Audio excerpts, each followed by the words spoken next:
বলা না বলার জগতে আপনাকে স্বাগত জানাই।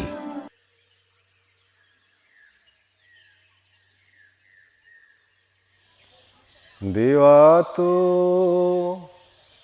হলো না গো মা, দেওয়া তো হলো না গো মা, তোরই রাঙা পায় রক্ত জবা শুকিয়ে গেল অযতনে হায়। তুমি বললে যে কেরল বা দাক্ষিণাত্য থেকে এর একটা উদ্ভব হয়েছে বলে শোনা যায়, কিন্তু এই ভারতবর্ষের এই পূর্বাঞ্চলে, ধরো বাংলা, আসাম বা অধুনা বাংলাদেশ, এই অঞ্চলে এই প্রভাব এত বিস্তার করলো কিভাবে? আমরা দেখতে পাই যে এই অঞ্চলে সতীপীঠ এবং তন্ত্র সাধনার একটা বিরাট যোগাযোগ রয়েছে, সাধকদের, এবং বারবার করে তারা এসছেন। এই প্রচার এবং প্রসারটা এই অঞ্চলে কিভাবে হয়, যদি একটু তুমি বলো।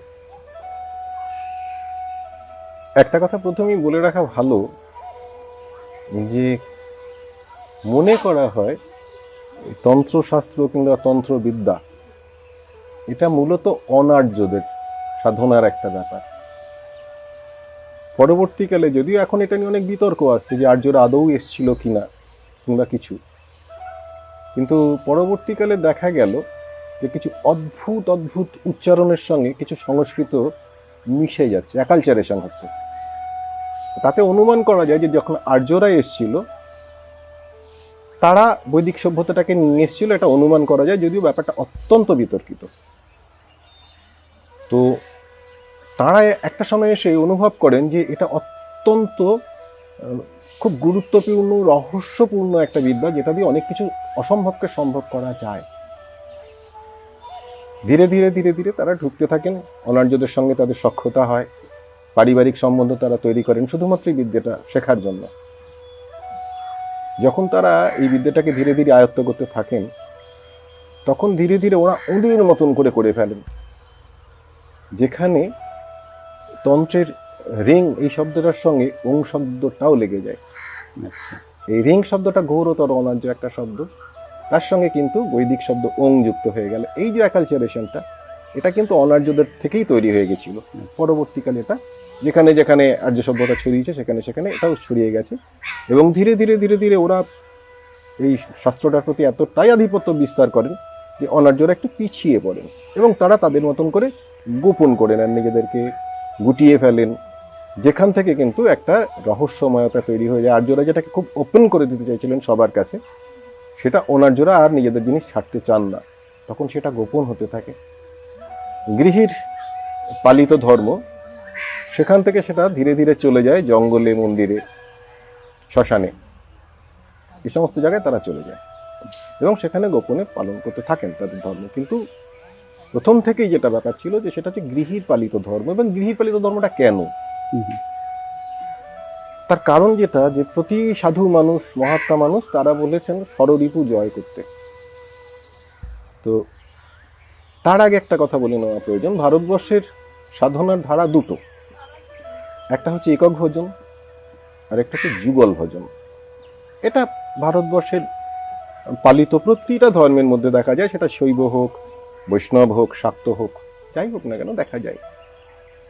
যারা যুগল ভজন করেন তারা সংসার ধর্ম করেন, তন্ত্রের ক্ষেত্রে তারা প্রকৃতি কিংবা ভৈরবী নিয়ে সাধনা করেন, সেটা শৈব ক্ষেত্রেও সত্যি, বৈষ্ণবদের ক্ষেত্রেও সত্যি। তো এই যে যখন একজন একক ভজনে যাচ্ছেন, তার পক্ষে ঋতুটাকে বশ করা অনেক সহজ, যেটা গৃহীদের কাছে অত্যন্ত কঠিন। তখন তন্ত্র বলল যে লোহা দিয়ে যেমন লোহা কাটতে হয়, তেমন রিপুটাকে রিপু দমনের কাজে লাগাতে হবে, ওটাকে বাদ দিয়ে নয়। ওটাকে এমন একটা জায়গায় নিয়ে যেতে হবে যখন এমনি এমনি ছেড়ে যাবে। যেমন আমাদের পেটটা ভরে গেলে এবারে আমরা খাই না, খেতে চাই না, কারণ পেট ভর্তি তখন আর খাবার জায়গা নেই। তো একই রকমভাবে যখন আমার ভোগটা পরিপূর্ণ হয়ে যাবে তখন আর আমার ভোগের প্রতি স্পৃহা জাগবে না, ও এমনি এমনিই ত্যাগ হয়ে যাবে। তো সেই কারণে এটাকে বলা হয়েছে যে গৃহীর ধর্ম। গৃহী এই রিপুটাকে কাজে লাগিয়ে দশমহাবিদ্যার যে কোনো একটা মহাবিদ্যা যেটা তাকে শ্যুট করবে, যেটা গুরু বলে দেবেন। দেখা যায় যে দশমহাবিদ্যার ক্ষেত্রে যখন টুকটুক টুকটুক করে এগোতে থাকে, বিদ্যা একটার পর একটা পার হতে থাকে, সে পার হওয়ারও কতগুলো স্তর আছে। যে সাধারণ মানুষ, তার আধার তৈরি হয়নি, দেহ তৈরি হয়নি, সে কি করে সাধনা করবে? তো তন্ত্র খুব নির্দিষ্টভাবে বলে দিল কোন রাস্তায় কিভাবে দেহ তৈরি হয়ে যায়, এবং ব্যাপারটা অত্যন্ত বিজ্ঞানসম্মত একটা জায়গা, যার প্রত্যেকটার একটা শারীরবৃত্তীয় ব্যাখ্যা আছে, যেটা দিয়ে ব্যাখ্যা করা যায় যে এটা শরীরের জন্য প্রয়োজন। কারণ তন্ত্র ত্রো শব্দটা, দুটো শব্দ আছে এখানে, ত আর ত্রো।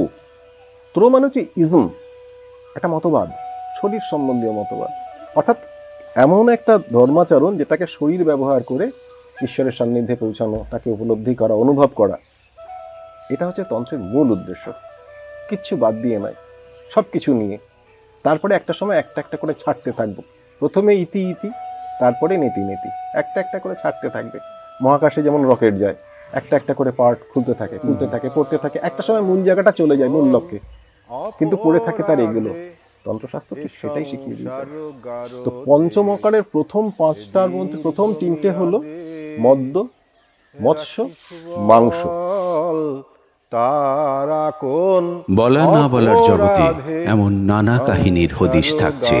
অনুগ্রহ করে চ্যানেলটি শেয়ার, লাইক এবং সাবস্ক্রাইব করুন।